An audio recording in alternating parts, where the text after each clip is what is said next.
जेहो जाना आखा नाही,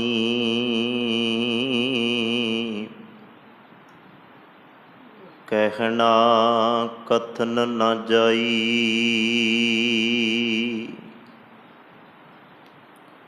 गुरा एक देह बुझाई,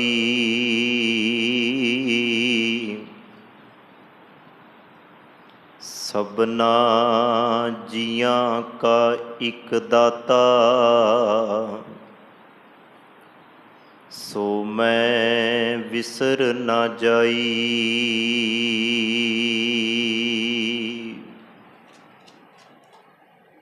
सिख मत सब बुद्ध तुम्हारी,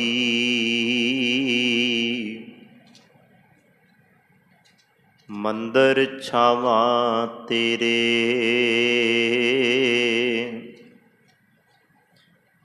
तुद बिन अवर न जाना मेरे साहिबा, गुण गावा नित तेरे।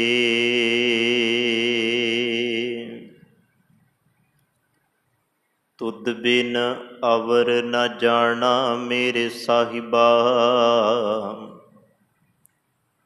गुण गावा नित तेरे। ਸਾਹਿਬਾਂ ਦੀ ਮੁਕੱਦਸ ਮੁਬਾਰਕ ਖੁਸ਼ੀਆਂ ਭਰੀ ਗੋਦ ਅੰਦਰ ਸੱਜ ਬੈਠੇ ਸਤ ਸੰਗੀ ਜਨੋਂ, ਵੱਡ ਭਾਗੇ ਖਾਂ। ਸਤਿਗੁਰੂ ਜੀ ਦੀ ਕਿਰਪਾ ਹੋਈ, ਨਿਤਾ ਪ੍ਰਤੀ ਦੀ ਤਰ੍ਹਾਂ ਸਤਿਗੁਰੂ ਜੀ ਦੀ ਗੋਦ ਵਿੱਚ ਬੈਠ ਕੇ ਸ਼ਰਧਾ ਪ੍ਰੇਮ ਭਾਵਨਾ ਦੇ ਨਾਲ ਰੱਬੀ ਬਾਣੀ ਆਪ ਜੀ ਨੇ ਸਰਵਣ ਕੀਤੀ। ਸਤਿਗੁਰ ਦਾਤਾ ਕਿਰਪਾ ਕਰੇ, ਹਿਰਦੇ ਦੇ ਅੰਦਰ ਇਹ ਬਾਣੀ ਸਾਡੇ ਵਸ ਜਾਏ, ਇਸ ਖਜ਼ਾਨੇ ਦਾ ਆਨੰਦ ਅਸੀਂ ਮਾਣ ਲਈਏ। ਇਹ ਬਾਣੀ ਜੋ ਜਿਉ ਜਾਣੈ ਤਿਸ ਅੰਤਰ ਰਵੈ ਨਿਧਾਨਾ, ਉਹਦੇ ਹਿਰਦੇ ਦੇ ਅੰਦਰ ਹੀ ਇਹ ਖਜ਼ਾਨਾ ਵਸਦਾ। ਜਿਹੜਾ ਇਹਨੂੰ ਜਿਉ ਜਾਣ ਲੈਂਦਾ, ਹਿਰਦੇ ਤੋਂ ਜਾਣ ਲੈਂਦਾ, ਤੇ ਹਿਰਦੇ ਤੋਂ ਵੀ ਉਹੀ ਜਾਣ ਸਕਦਾ ਜਿਹਦੇ ਮੱਥੇ ਤੇ, ਜਿਹਦੇ ਸਿਰ ਤੇ ਗੁਰੂ ਦਾ ਹੱਥ ਹੋਵੇ। ਉਸੇ ਦੇ ਹਿਰਦੇ ਅੰਦਰ ਇਹ ਬਾਣੀ ਵਸਦੀ ਹੈ।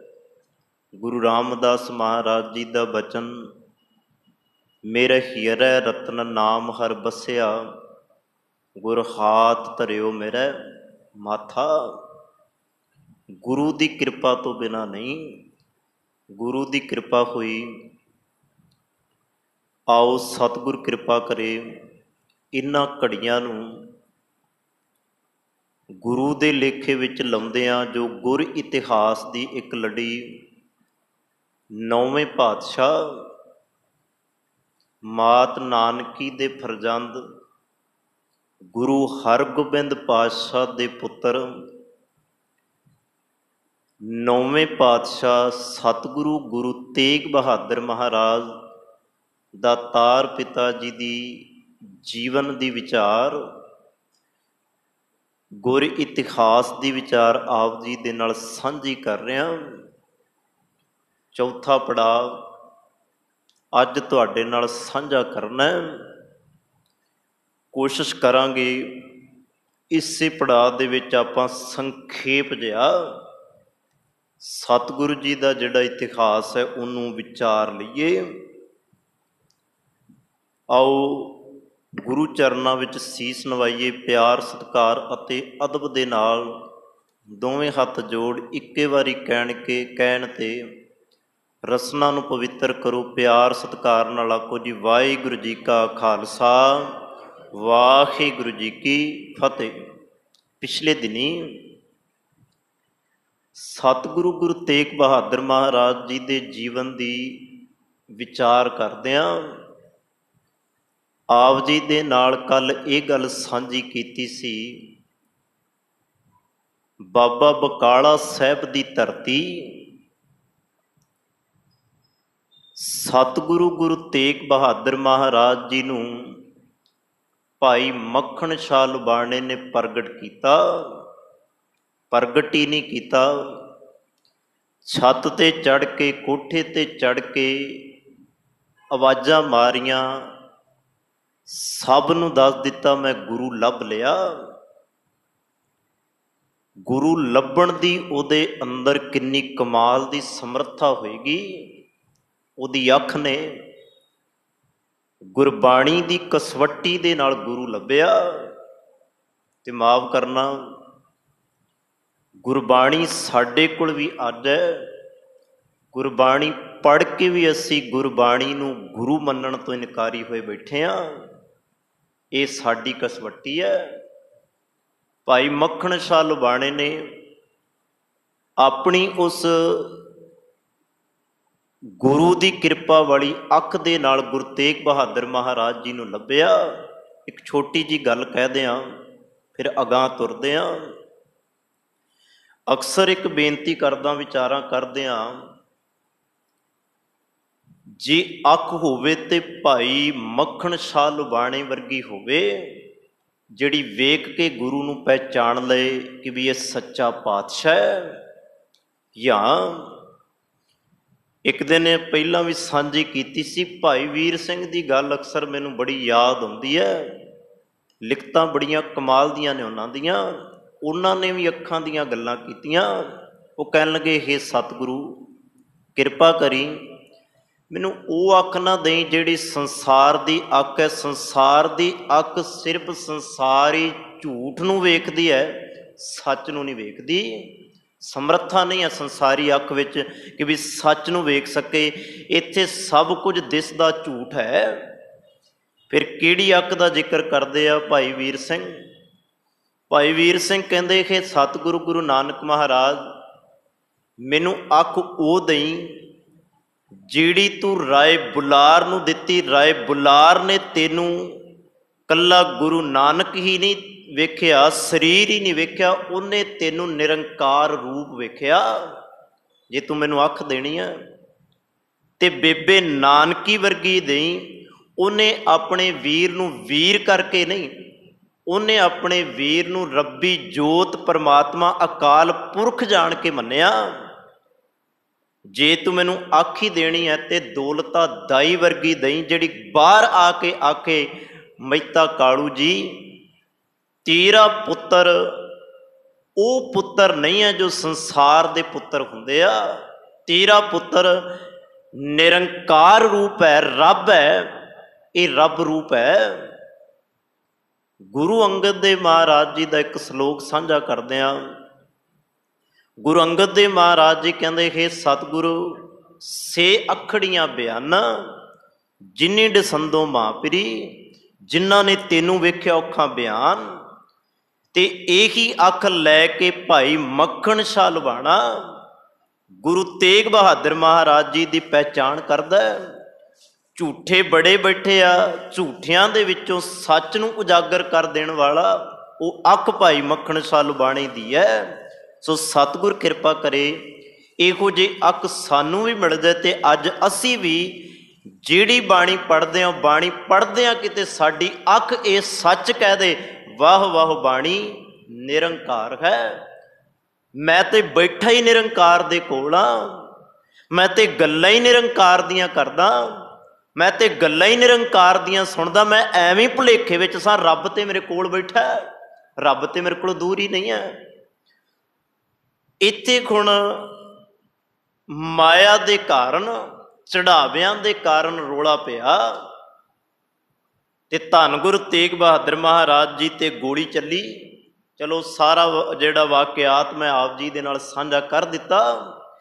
ਇੱਥੋਂ ਧੰਨ ਗੁਰੂ ਤੇਗ ਬਹਾਦਰ ਮਹਾਰਾਜ ਅਨੰਦਪੁਰ ਸਾਹਿਬ ਦੀ ਧਰਤੀ ਤੇ ਵੱਲ ਆਉਂਦੇ ਆ। ਚਲੋ ਜਦੋਂ ਆਉਂਦੇ ਆ ਉਦੋਂ ਉਹ ਧਰਤੀ ਹਜੇ ਵੱਸੀ ਨਹੀਂ।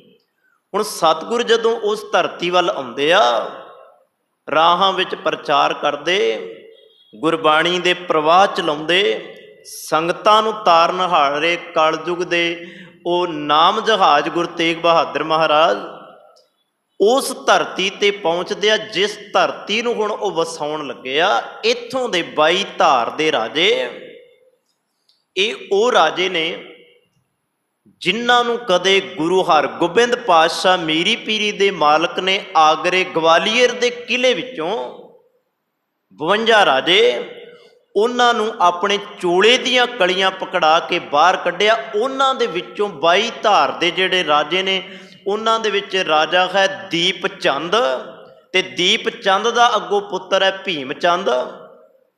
ਜਿਹੜਾ ਦੀਪ ਚੰਦ ਹੈ ਨਾ, ਇਹਦਾ ਗੁਰੂ ਘਰ ਦੇ ਨਾਲ ਬੜਾ ਪਿਆਰ। ਚਲੋ ਬਾਅਦ ਚੋਂ ਜਾ ਕੇ ਭੀਮ ਚੰਦ ਨੇ ਜਿਹੜਾ ਗੁਰੂ ਘਰ ਦੇ ਨਾਲ ਬੜਾ ਵੈਰ ਪਾਇਆ।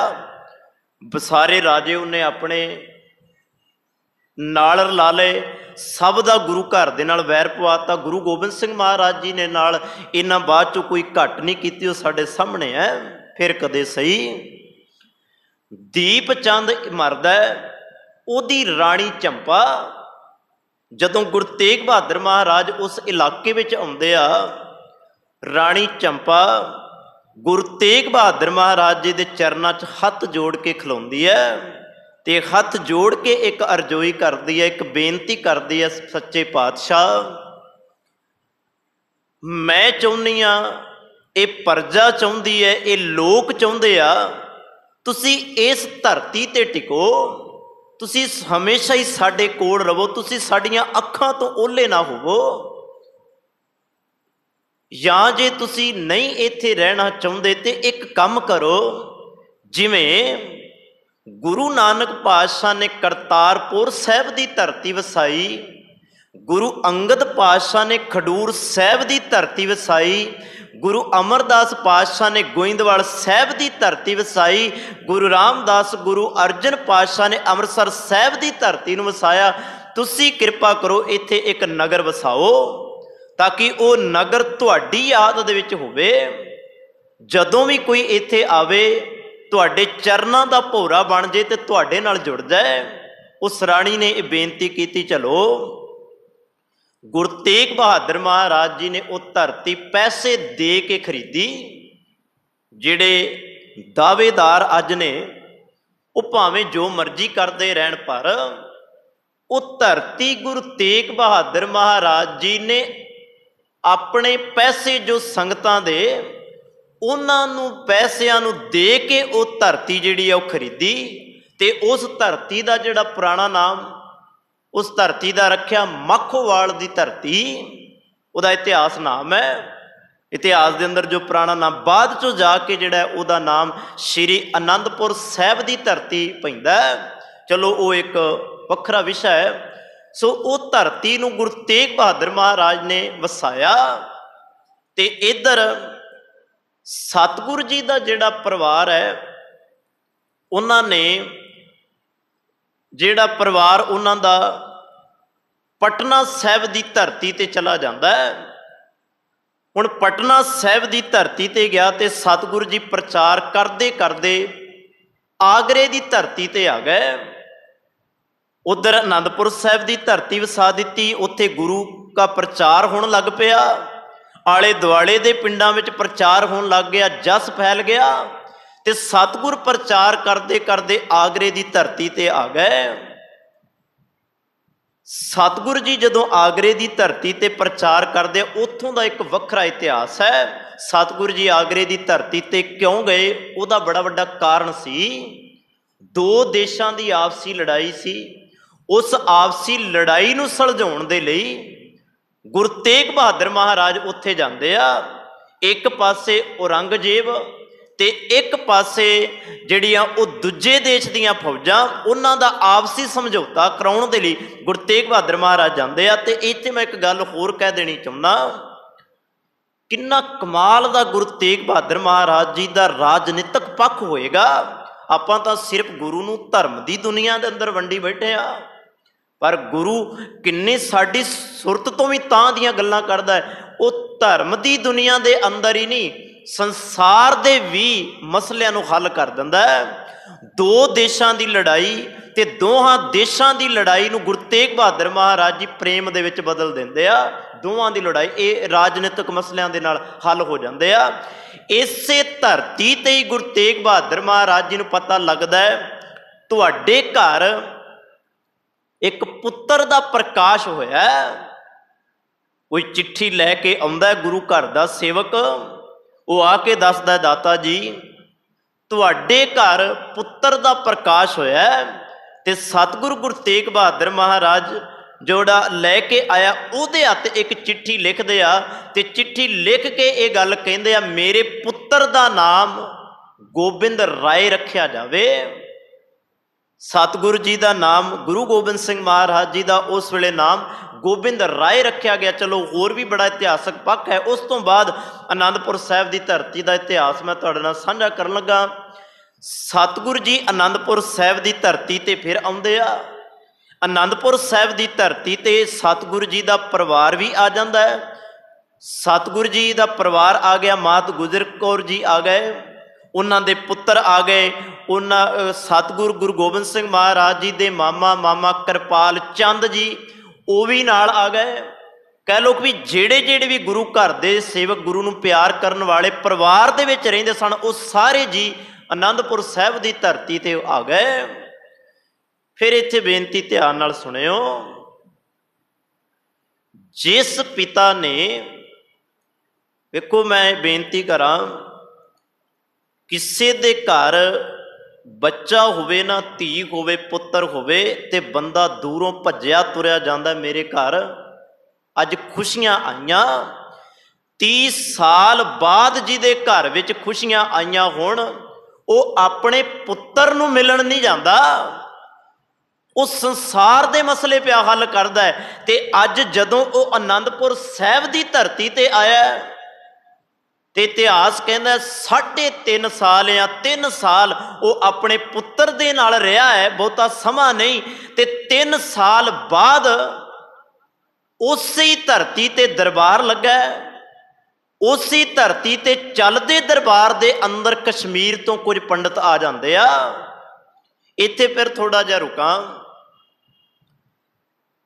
ਅਸਲ ਦੇ ਵਿੱਚ ਉਸ ਵੇਲੇ ਔਰੰਗਜ਼ੇਬ ਦਾ ਰਾਜ ਹੈ। ਮੈਂ ਵਿੱਚੋਂ ਤੁਹਾਡੇ ਨਾਲ ਸਾਂਝ ਕਰ ਰਿਹਾ ਟੋਕੂ ਮਾਤਰ। ਸਿਰਫ ਮੈਂ ਸ਼ਹਾਦਤ ਤੇ ਉਸ ਤੋਂ ਬਾਅਦ ਆਨੰਦਪੁਰ ਸਾਹਿਬ ਦੀ ਧਰਤੀ ਤੇ ਭਾਈ ਜੇਤਾ ਜੀ ਸੀਸ ਲੈ ਕੇ ਆਉਂਦੇ ਆ, ਉੱਥੇ ਸਮਾਪਤੀ ਕਰ ਦੇਣੀ ਹੈ। ਮੇਰਾ ਵੀ ਜਿਹੜਾ ਪੜਾਅ ਉਹ 4 ਭਾਗਾਂ ਵਾਲਾ ਪੂਰਾ ਹੋ ਜਾਏਗਾ ਤੇ ਆਪਾਂ ਉਹਦੀ ਵਿਚਾਰ ਵੀ ਇੱਕ ਕਰ ਲਵਾਂਗੇ। ਹੁਣ ਔਰੰਗਜ਼ੇਬ ਤਖਤ ਤੇ ਬੈਠਾ ਹੈ। ਔਰੰਗਜ਼ੇਬ ਤਖਤ ਤੇ ਬਹਿ ਕੇ ਇੱਕ ਐਲਾਨ ਕਰਦਾ ਹੈ। ਤੇ ਮੈਂ ਇਤਿਹਾਸ ਪੜ੍ਹਦਿਆਂ ਇੱਕ ਗੱਲ ਸਮਝ ਲੱਗੀ। ਇਤਿਹਾਸ ਕਹਿੰਦਾ ਔਰੰਗਜ਼ੇਬ ਨੇ ਨਾ ਆਪਣਾ ਜਿਹੜਾ ਉਹਦਾ ਖਲੀਫਾ ਸੀ, ਜਿਹਨੂੰ ਉਹ ਮੰਨਦਾ ਸੀ ਜਿਹੜਾ ਸਭ ਤੋਂ ਉੱਤੇ ਸੀ, ਉਹਨੂੰ ਕੁਝ ਨਜ਼ਰਾਨੇ ਭੇਜੇ ਉਹਨੂੰ। ਜਦੋਂ ਉਹਨੇ ਤੇ ਉਹ ਜਿਹੜਾ ਖਲੀਫਾ ਅੱਗੋਂ ਸੀ ਉਹਨੇ ਨਜ਼ਰਾਨੇ ਵਾਪਸ ਭੇਜ ਦਿੱਤੇ। ਉਹ ਕਹਿਣ ਲੱਗਾ ਮੈਨੂੰ ਨਜ਼ਰਾਨੇ ਨਹੀਂ ਚਾਹੀਦੇ। ਕਿਉਂ? ਕਿਉਂਕਿ ਮੈਂ ਨਜ਼ਰਾਨੇ ਉਸ ਦਿਨ ਔਰੰਗਜ਼ੇਬ ਤੇਰੇ ਲਵਾਂਗਾ ਜਿਸ ਦਿਨ ਤੂੰ ਸਾਰੇ ਹਿੰਦੁਸਤਾਨ ਨੂੰ ਮੁਸਲਮਾਨ ਬਣਾ ਦੇਂਗਾ। ਤੂੰ ਵਾਅਦਾ ਕਰ ਮੇਰੇ ਨਾਲ ਕਿ ਵੀ ਇਹ ਸਾਰਾ ਮੁਸਲਮਾਨ ਬਣਾਏਗਾ, ਉਦੋਂ ਤੱਕ ਤੂੰ ਸਾਹ ਨਹੀਂ ਲਵੇਂਗਾ। ਉੱਥੇ ਫਿਰ ਔਰੰਗਜ਼ੇਬ ਨੇ ਕਸਮ ਚੁੱਕੀ ਮੈਨੂੰ ਭਾਵੇਂ ਕਿਸ ਮਰਜ਼ੀ ਹੱਦ ਤੱਕ ਜਾਣਾ ਪਵੇ ਮੈਂ ਜਾਵਾਂਗਾ। ਇੱਥੋਂ ਤੱਕ ਉਹਨੇ ਆਪਣੇ ਬਾਪ ਦਾ ਕਤਲ, ਉਹਨੇ ਆਪਣੇ ਭਰਾਵਾਂ ਦਾ ਕਤਲ, ਉਹਨੇ ਆਪਣੀ ਭੈਣ ਦਾ ਕਤਲ, ਸਭ ਦਾ ਕਤਲ ਕਰਕੇ ਉਹਨੇ ਇਹ ਕਰਮ ਕਰਨੇ ਸ਼ੁਰੂ ਕਰ ਦਿੱਤੇ।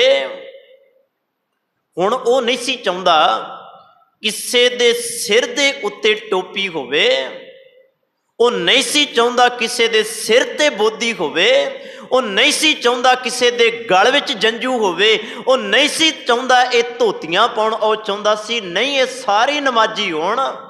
ਜ਼ੁਲਮ ਕਰਨਾ ਸ਼ੁਰੂ ਕੀਤਾ ਉਹਨੇ। ਹੁਣ ਅੱਕੇ ਹਾਰੇ ਥੱਕੇ ਜਦੋਂ ਬੰਦਾ ਅੱਕ ਜਾਂਦਾ ਹੈ, ਹਾਰ ਜਾਂਦਾ ਹੈ, ਟੁੱਟ ਜਾਂਦਾ ਹੈ, ਫਿਰ ਕਿਸੇ ਨਾ ਕਿਸੇ ਦੀ ਓੜ ਤੇ ਸਹਾਰਾ ਲੈਂਦਾ। ਬੰਦਾ ਸੋਚਦਾ ਹੈ ਕਿ ਵੀ ਜੇ ਆ ਨਹੀਂ ਬਾਂਹ ਫੜਦਾ ਤੇ ਮੇਰੀ ਕੋਈ ਤੇ ਬਾਂਹ ਫੜਨ ਵਾਲਾ ਹੋਏਗਾ। ਹਾਲਾਂਕਿ ਉਹਨਾਂ ਦੇ ਕੋਲ 22 ਧਾਰ ਦੇ ਰਾਜੇ ਨੇ ਆਪਣੇ, ਉਹਨਾਂ ਰਾਜਿਆਂ ਕੋਲ ਜਾ ਕੇ ਫਰਿਆਦ ਨਹੀਂ ਕੀਤੀ, ਕਿਉਂਕਿ ਉਹਨਾਂ ਨੂੰ ਪਤਾ ਇਹ ਤੇ ਆਪ ਉਹਨਾਂ ਤੋਂ ਡਰਦੇ ਫਿਰਦੇ ਨੇ, ਇਹ ਕੀ ਸਾਡੀ ਮਦਦ ਕਰਨਗੇ। ਮੈਂ ਤੁਹੀਨ ਨਹੀਂ ਕਰਾਂਗਾ, ਪਰ ਸੱਚ ਮੈਂ ਸੁਣਾਏ ਬਿਨਾਂ ਰਹਿ ਵੀ ਨਹੀਂ ਸਕਦਾ। ਉਹਨਾਂ ਦੇ ਕੋਲ ਉਹ ਦੇਵੀ ਦੇਵਤੇ ਨੇ ਜਿਨ੍ਹਾਂ ਦੀਆਂ ਹਜ਼ਾਰਾਂ ਬਾਹਾਂ ਨੇ, ਉਹਨਾਂ ਨੇ ਉਹਨਾਂ ਅੱਗੇ ਜਾ ਕੇ ਫਰਿਆਦ ਨਹੀਂ ਕੀਤੀ। ਉਹ ਸਿੱਧਾ ਕਸ਼ਮੀਰ ਦੀ ਧਰਤੀ ਤੋਂ ਤੁਰਦੇ ਆ, ਆਨੰਦਪੁਰ ਸਾਹਿਬ ਦੀ ਧਰਤੀ ਤੇ ਆਉਂਦੇ ਆ। ਸਤਿਗੁਰੂ ਗੁਰੂ ਤੇਗ ਬਹਾਦਰ ਮਹਾਰਾਜ ਤਖਤ ਤੇ ਬੈਠੇ ਆ, ਦਰਬਾਰ ਲੱਗਾ, ਸਤਿਗੁਰੂ ਜੀ ਦਾ ਕਸ਼ਮੀਰੀ ਪੰਡਤ ਆਉਂਦੇ ਆ।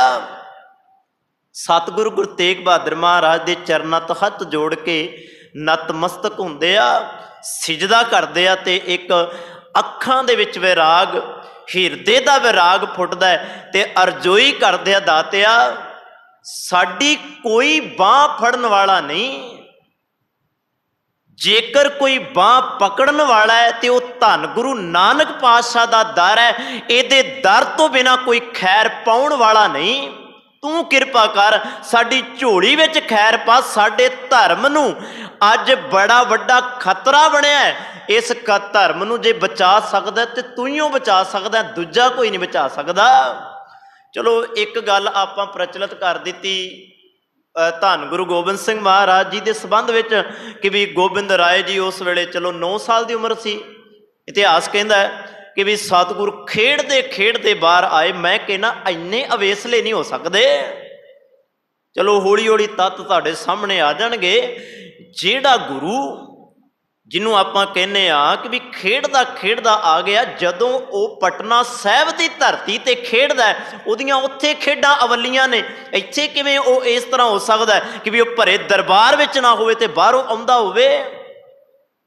ਚਲੋ ਰਹੋ ਵਿਚਾਰ, ਆਪਾਂ ਇੱਥੇ ਇਸ ਗੱਲ ਨੂੰ ਵਿਚਾਰਦੇ ਹਾਂ। ਇਤਿਹਾਸ ਕਹਿੰਦਾ, ਕਈ ਇਤਿਹਾਸਕਾਰ ਕਹਿੰਦੇ ਆ, ਗੁਰੂ ਗੋਬਿੰਦ ਸਿੰਘ ਮਹਾਰਾਜ ਭਰੇ ਦਰਬਾਰ ਦੇ ਅੰਦਰ ਬੈਠੇ ਹੋਏ ਨੇ ਜਦੋਂ ਕਸ਼ਮੀਰੀ ਪੰਡਤ ਆਏ ਨੇ।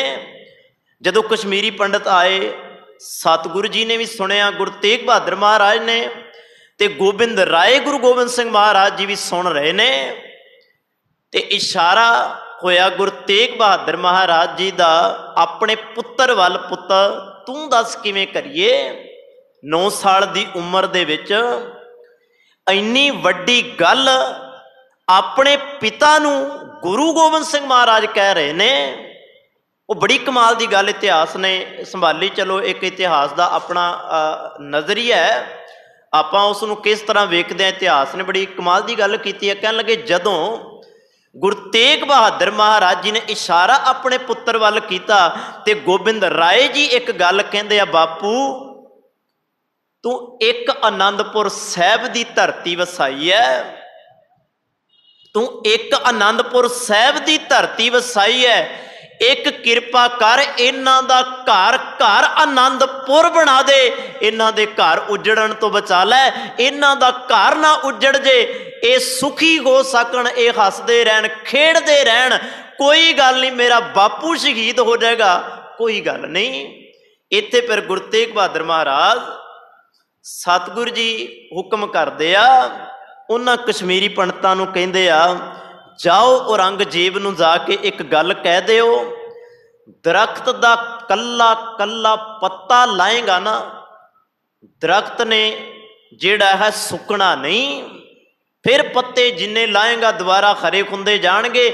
ਜਾਓ ਔਰੰਗਜ਼ੇਬ ਨੂੰ ਆਖ ਦਿਓ, ਗੁਰੂ ਤੇਗ ਬਹਾਦਰ ਪਾਤਸ਼ਾਹ ਨੂੰ ਤੂੰ ਜੇ ਬਣਾ ਸਕਦਾ ਤੇ ਬਣਾ ਲੈ, ਨਹੀਂ ਤਾਂ ਸਾਡੇ ਉੱਤੇ ਜ਼ੁਲਮ ਕਰਨਾ ਬੰਦ ਕਰ। ਹੁਣ ਇਹ ਫਰਮਾਨ ਜਿਹੜਾ ਹੈ ਉਹ ਔਰੰਗਜ਼ੇਬ ਦੇ ਦਰਬਾਰ ਤੱਕ ਪਹੁੰਚਦਾ ਹੈ। ਹੁਣ ਇੱਥੋਂ ਜਦੋਂ ਇਹ ਖਬਰਾਂ ਪਹੁੰਚਦੀਆਂ ਨੇ ਤੇ ਸਤਿਗੁਰੂ ਜੀ ਨੂੰ ਜਿਹੜਾ ਹੈ ਉਹ ਗ੍ਰਿਫਤਾਰ ਕਰਨਾ, ਸਤਿਗੁਰੂ ਜੀ ਨੂੰ ਗ੍ਰਿਫਤਾਰ ਕੀਤਾ ਜਾਂਦਾ ਹੈ। ਗ੍ਰਿਫਤਾਰ ਜਦੋਂ ਕੀਤਾ ਜਾਂਦਾ ਤੇ ਉਸ ਵੇਲੇ ਸਤਿਗੁਰੂ ਜੀ, ਇਤਿਹਾਸ ਕਹਿੰਦੇ ਨੇ, ਕੀਰਤਪੁਰ ਸਾਹਿਬ ਦੀ ਧਰਤੀ ਦੇ ਕੋਲ ਆ ਗਏ।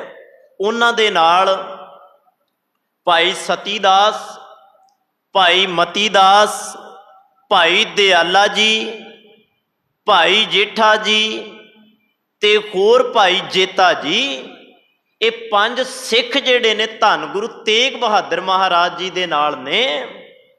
ਦਿੱਲੀ ਦੇ ਅੰਦਰ ਜਿਹੜੀਆਂ ਗ੍ਰਿਫਤਾਰੀਆਂ ਹੁੰਦੀਆਂ ਨੇ ਉਹਨਾਂ ਦੇ ਵਿੱਚੋਂ ਸਿਰਫ 3 ਸਿੱਖਾਂ ਦੀਆਂ ਗ੍ਰਿਫਤਾਰੀਆਂ ਹੁੰਦੀਆਂ ਨੇ, 2 ਦੀਆਂ ਨਹੀਂ ਹੁੰਦੀਆਂ। ਇੱਕ ਭਾਈ ਜੇਤਾ ਜੀ ਦੀ ਤੇ ਇੱਕ ਭਾਈ ਜੇਠਾ ਜੀ ਦੀ, ਉਹਨਾਂ ਦੀ ਨਹੀਂ ਹੁੰਦੀ, ਬਾਕੀ ਤਿੰਨਾਂ ਦੀਆਂ ਹੁੰਦੀਆਂ ਨੇ। ਜਦੋਂ ਕੀਰਤਪੁਰ ਸਾਹਿਬ ਦੀ ਧਰਤੀ ਤੋਂ ਗੁਰੂ ਤੇਗ ਬਹਾਦਰ ਮਹਾਰਾਜ ਤੁਰਨ ਲੱਗੇ ਨਾ, ਮਾਤ ਗੁਜਰੀ ਜੀ ਨੇ ਇੱਕ ਗੱਲ ਆਖੀ, ਸਿਰ ਦੇ ਸਾਈਆਂ,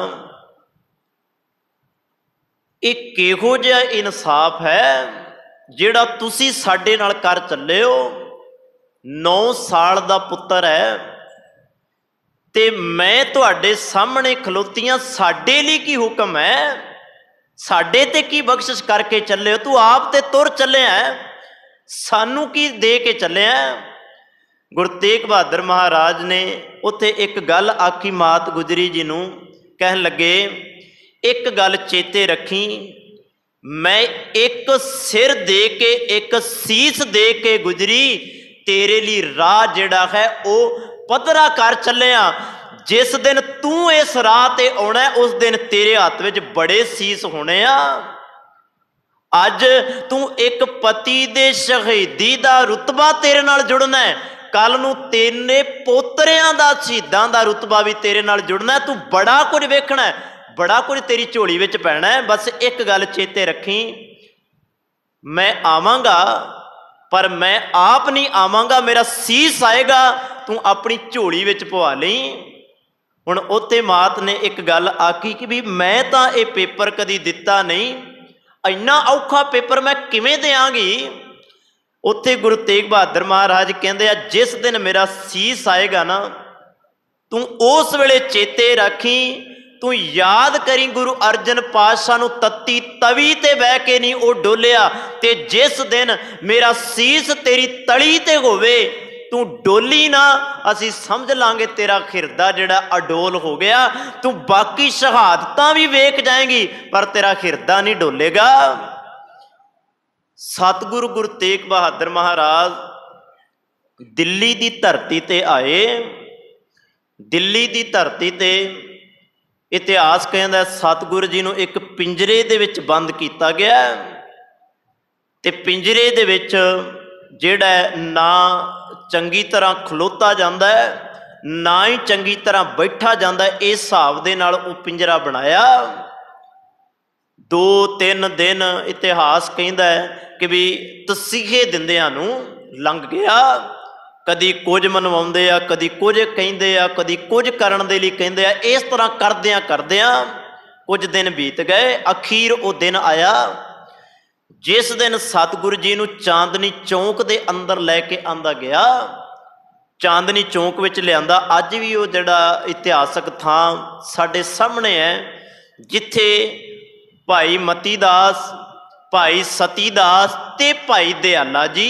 ਇੱਕ ਮੈਂ ਬੇਨਤੀ ਇੱਥੇ ਹੋਰ ਕਰਦੇ ਹਾਂ, ਭਾਈ ਦਿਆਲਾ ਜੀ ਜਿਹੜੇ ਆ ਨਾ, ਉਹ ਭਾਈ ਮਨੀ ਸਿੰਘ ਜੀ ਦੇ ਸਕੇ ਭਰਾ ਨੇ। ਇਹ ਖਿਆਲ ਰੱਖਿਓ, ਭਾਈ ਮਨੀ ਸਿੰਘ ਜੀ ਦੇ, ਜਿਨ੍ਹਾਂ ਨੇ ਬੰਦ ਘਟਾਇਆ, ਉਹਨਾਂ ਦੇ ਸਕੇ ਭਰਾ ਨੇ ਭਾਈ ਦਿਆਲਾ ਜੀ। ਤੇ ਭਾਈ ਦਿਆਲਾ ਜੀ, ਭਾਈ ਸਤੀ ਦਾਸ, ਭਾਈ ਮਤੀ ਦਾਸ, ਸਭ ਤੋਂ ਪਹਿਲਾਂ ਭਾਈ ਮਤੀ ਦਾਸ ਜੀ ਨੂੰ ਲਿਆਂਦਾ ਜਾਂਦਾ ਹੈ। ਉਹਨਾਂ ਨੂੰ ਲਿਆਂਦਾ ਗਿਆ, ਉਹਨਾਂ ਦੇ ਸਿਰ ਦੇ ਉੱਤੇ ਆਰਾ ਹੈ। ਆਰਾ ਚਲਾ ਕੇ ਉਹਨਾਂ ਦੇ ਦੋਹਾਂ ਇੱਕ ਸਰੀਰ ਨੂੰ 2 ਫਾੜ ਕਰ ਦਿੱਤਾ ਜਾਂਦਾ ਹੈ। ਖੂਨ ਦੀਆਂ ਨਦੀਆਂ ਵਹਿ ਉੱਠਦੀਆਂ ਨੇ, ਫੁਹਾਰਿਆਂ ਦੇ ਵਾਂਗ ਖੂਨ ਉੱਠਦਾ ਹੈ। ਕਿਉਂ? ਇੱਥੇ ਹੋਰ ਇੱਕ ਬੇਨਤੀ ਕਰਾਂ, ਸਭ ਤੋਂ ਪਹਿਲਾਂ ਗੁਰੂ ਕੇ ਸਿੱਖਾਂ ਨੂੰ ਹੀ ਕਿਉਂ ਸ਼ਹੀਦ ਕੀਤਾ ਗਿਆ? ਪਹਿਲਾਂ ਭਾਈ ਮਤੀ ਦਾਸ, ਫਿਰ ਭਾਈ ਸਤੀ ਦਾਸ, ਫਿਰ ਭਾਈ ਦਿਆਲਾ। ਕਿਉਂ? ਕਿਉਂਕਿ ਸਤਿਗੁਰੂ ਜੀ ਦੇ ਸਾਹਮਣੇ ਉਹਦੇ ਸਿੱਖਾਂ ਨੂੰ ਸ਼ਹੀਦ ਕਰਾਂਗੇ, ਕੀ ਪਤਾ ਸਤਿਗੁਰੂ ਸ਼ਹਾਦਤ ਵੇਖ ਕੇ ਡੋਲ ਹੀ ਜਾਣ, ਕੀ ਪਤਾ ਇਹ ਈਨ ਮੰਨ ਹੀ ਲੈਣ। ਪਰ ਸਤਿਗੁਰੂ ਜੀ ਅਡੋਲ ਨੇ। ਸ਼ਹਾਦਤਾਂ ਭਾਵੇਂ ਉਹਨਾਂ ਦੀਆਂ ਅੱਖਾਂ ਦੇ ਸਾਹਮਣੇ ਹੋਈਆਂ, ਪਰ ਸਤਿਗੁਰ ਅਡੋਲ ਨੇ। ਉਸ ਤੋਂ ਬਾਅਦ ਉਹਨਾਂ ਦੀ ਸ਼ਹਾਦਤ ਹੋਈ 3 ਗੁਰਸਿੱਖਾਂ ਦੀ। ਉਹਨਾਂ ਨੇ ਆਪਣੀ ਜਾਨ ਗੁਰੂ ਦੇ ਲੇਖੇ ਲਾ ਦਿੱਤੀ, ਆਪਣਾ ਆਪ ਗੁਰੂ ਦੇ ਲੇਖੇ ਲਾ ਕੇ ਗੁਰੂ ਚਰਨਾਂ ਵਿੱਚ ਆਪਣੀ ਥਾਂ ਬਣਾਈ। ਗੁਰੂ ਤੇਗ ਬਹਾਦਰ ਮਹਾਰਾਜ ਜੀ ਨੂੰ ਬਾਹਰ ਕੱਢਿਆ ਗਿਆ। ਹੁਣ ਦਿੱਲੀ ਦੇ ਉਸ ਚਾਂਦਨੀ ਚੌਂਕ ਦੇ ਅੰਦਰ जिदा नाम सिर्फ चांदनी सी, जिते है हनेर घुप सी, गुरु ने अपना सीस दे के उहदा नाम चांदनी चौक और सुना दिता। अज कोई इहो जिहा सिर नहीं जिहड़ा उस चांदनी चौक दे अंदर भाई मती दास, भाई सती दास ते भाई दयाला जी ते ऐसा कोई सिर नहीं जिहड़ा गुरु तेग बहादुर महाराज दे चरनां च ना झुकदा होवे। भाई जेता जी सीस चुकदे आ, लपेटदे आ चादर दे अंदर। भाई लखी शाह बनजारा सतगुरु जी दे धड़ दी संभाल करदा है। वो धड़ लैके अपने घर चला जाता है, अपने घर नूं अग ला दिंदा है ते सतगुरु जी दे उस धड़ दा संस्कार करदा है। इधर भाई जैता जी सतगुरु जी दे उस सीस नूं लपेट के चादर दे अंदर वैराग दी वो मूरत भाई जेता अपने अंदर ही अपने अथरुआं नूं दब लैण वाला, अपने होकियां नूं दब लैण वाला, दिल्ली दी धरती तो पड़ा करदा आनंदपुर साहिब दी धरती ते पहुंच जांदा है। इतिहास ये भी कहता है कि भी किरतपुर साहिब दी धरती ते जदों आए ते किरतपुर साहिब दी धरती ते गोबिंद राय गुरु गोबिंद सिंह महाराज आ गए, माता गुजरी जी आ गए। इतिहास कहता उस तो बाद आनंदपुर साहिब की धरती ते जाते आ ते सीस जिहड़ा है वो मात गुजर कौर की झोली दे विच पाया जाता है। अब पहला दिन सी जिस दिन मात गुजर कौर जी ने अपने पति गुरु तेग बहादुर पातशाह का सीस, जिदा धाड़ी नहीं कल्ला ही सीस ओदी झोली विच पिया है ते झोली विच ओ पए हुए सीस नूं वेख के मात गुजर कौर जी दियां अखां दे विचों एक भी अथरू नहीं आया, एक भी अथरू नहीं आया। इथों पता लग गया कि भी मां अडोल बड़ी है। सो चलो उस तो बाद सीस दा जिहड़ा संस्कार है, जिहड़ा आपां दो गुरुद्वारा साहिब वेखदे हां। एक गुरुद्वारा है दमदमा साहिब जिन्हों आपां नतमस्तक करदे हां, जिथे भाई जेता जी सीस लैके आउंदे आ, जिथे झोली विच पाया जाता है, उस जगह का नाम है गुरुद्वारा दमदमा साहिब। ते दूजा वो थां जिथे उस पाक पवित्र सीस का संस्कार किया जाता है, उस गुरुद्वारे का नाम है सीसगंज साहिब। ये दो गुरुद्वारे सतगुरु गुरु तेग बहादुर महाराज जी के सीस का संस्कार किया जाता है। गुरु गोबिंद सिंह महाराज उत्थे मौजूद ने, परिवार मौजूद है, सारे मौजूद ने। सब की मौजूदगी के अंदर गुरु तेग बहादुर महाराज जी के जिहड़े सीस का संस्कार होया। सतगुरु गुरु तेग बहादुर महाराज, इत्थे हुण मैं छोटी जी बेनती ये करदे हां, गुरु तेग बहादुर महाराज जाण लग्गिया आपां वेख्या पिछे कली एक गुरु ने चोण सिखां तो कराई, गुरु हरकृष्ण महाराज ने। गुरु तेग बहादुर महाराज जिस वेले चांदनी चौक दिल्ली वाल तुरदे आ, उस तो पहला गुरता गद्दी जिहड़ी है अपने पुत्र गोबिंद राय जी नूं दे के जांदे आ, तिलक दे के जांदे आ, गुरता गद्दी ते बिठा के जांदे। भावें 9 साल की उम्र है, पर चेते रखना गुरु गोबिंद सिंह महाराज का अगे जिहड़ा इतिहास ਉਹਦੇ अंदर भी बा कमाल दीयां बातां ने। ਉਹ ਜਿਹੜਾ पड़ाव है वो लम्मा पड़ा है। वो जदों सतगुरु जी का इतिहास आपां विचारांगे फिर वो गल साझी करांगे। गुरु तेग बहादुर महाराज जी का जीवन सिर्फ अज मैं आप जी दे नाल एक पंछी झात की सांझ कीती है। क्यों? क्योंकि मैं चाहुंदा सां कि भी अज आपां सतगुरु जी के इतिहास की समाप्ति कर दईए, ताकि कल नूं जिहड़ा है वो सतगुरु गुरु तेग बहादुर महाराज जी के 400 साला प्रकाश पुरब के संबंध दे विच सवेरे 8:30 बजे श्री अखंड पाठ सभा आरंभ होवेगा ते 1 तरीक नूं सवेरे 7:30 बजे भोग पैणगे। उपरंत 10 बजे तक जो है वो दीवान सजणगे। आप सब संगतां दे चरनां विच बेनती है, वध चढ़ के गुरु चरनां विच हाजरियां लवा। आप जी ने गुरपुरब मनाउणा ते गुरु दीयां खुशियां अपनी झोली विच पाउणीਆਂ। सतगुरु गुरु तेग बहादुर महाराज कृपा करन। गुर इतिहास के विचार करते हैं। हुण तक जिहड़े 4 पड़ाव आपां सांझे कीते आ, उन्हां नूं विचारदिआं होईआं बेअंत भुल्लां चुकां आप जी ने बख्श देणियां। सतगुरु जी गुरु की संगत बख्शणहार है, बख्श लैना जी। वाहिगुरू जी का खालसा ਵਾਹਿਗੁਰੂ ਜੀ ਕੀ ਫਤਿਹ। ਰਾਮ